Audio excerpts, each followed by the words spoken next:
So why did the UAE's President Mohammed bin Zayed go over to India to sign a strategic defense and security agreement and gas deal with Indian Prime Minister Narendra Modi? Now, it usually takes quite a lot for MBZ to leave Abu Dhabi and go and meet with any other leaders or visit any other country, and he usually does so to make a big statement. Now, this comes on the back of Saudi Arabia and the UAE's massive fallout in Yemen after the UAE completely overstepped its role in the region with the group that it was backing, the STC, which is now dissolved. Now, the STC, or the Southern Transitional Council, were a group that worked to divide Yemen even more than Yemen is already divided. The STC made an advance in Yemen, which is on Saudi Arabia's southern border, and Saudi Arabia had enough and basically very quickly got rid of the STC, which pissed off Abu Dhabi. And it's quite satisfying to see the UAE's plots and plans in the region fail and be so exposed. The UAE backs a bunch of groups and organizations in the region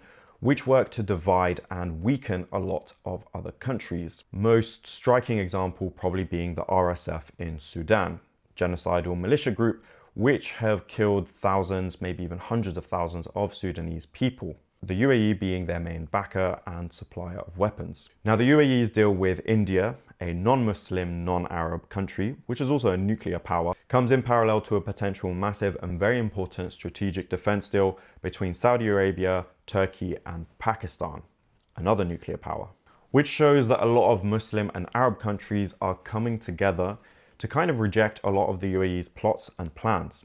Another smaller deal which has just been signed was a strategic defense deal between Qatar and Somalia, just after Somalia broke off security ties with Abu Dhabi after Abu Dhabi got Israel to recognize Somaliland. Now, it's very satisfying to see Abu Dhabi's plots and plans be completely foiled and other strategic alliances being formed between Arab and Muslim countries.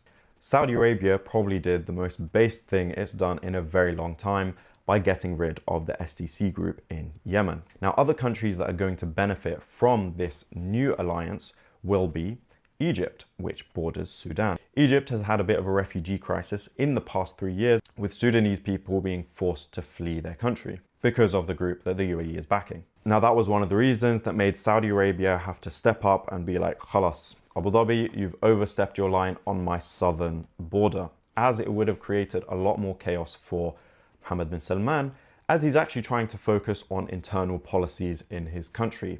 Bro needs to achieve Vision 2030. Essentially, what we have is a lot of Muslim and Arab countries getting sick and tired of Abu Dhabi meddling in other countries and causing chaos in the region.